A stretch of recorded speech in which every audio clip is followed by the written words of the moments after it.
Today, you'll learn how to play like Raphinha and also how to analyze a pro game. Without further ado, let's start the video. Here, this is Raphinha's first chance of the game. The composure is very good, but what I want to talk about is this.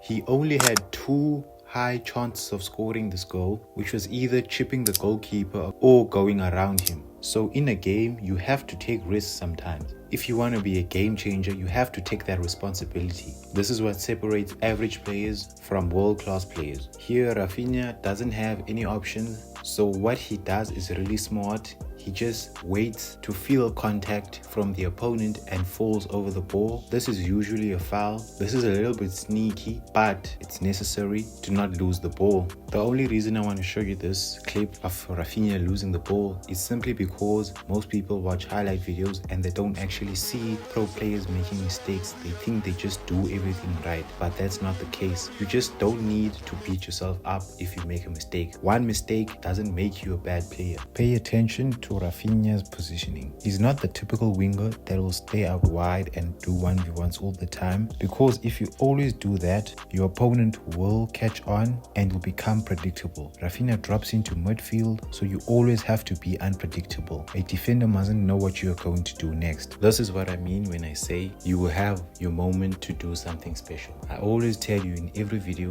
that in 1v1s you have to drive at defenders with pace, and a little change of direction is all you need to get a shot in. If you want to be a world-class winger, you have to know how to use your weak foot. That means in training sessions you have to get some drills, some repetitions with your weak foot. I know it can suck, but in moments of the game there will be an opportunity where you can only use your weak foot.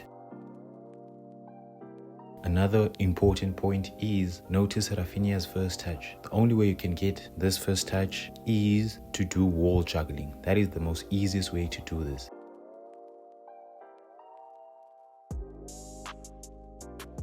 Here the only option is to play backwards. Another thing you must notice is the way you face is the way you will play. If your whole body is facing backwards, you will control the ball and have to play backwards. But if you are side on, you can see what's going on in front, in the side and behind you, so you can take your touch with your back foot and drive at defenders. Again, the importance of wall juggling. See how Raphinha controls this ball in front of him. If you're always wall juggling, you will know how to manipulate the ball with your chest.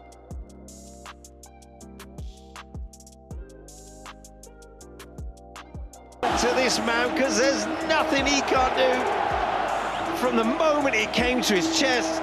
This is why I don't recommend watching too much highlight videos, because you think every time a pro gets the ball, he does a fancy skill move, but that's not the case. Most of the time they play simple, and then when the opportunity arises, that's when they do something special. Like the video if you liked it and subscribe to learn more about football. Take action consistently and peace. For, at the moment, all round for the main man.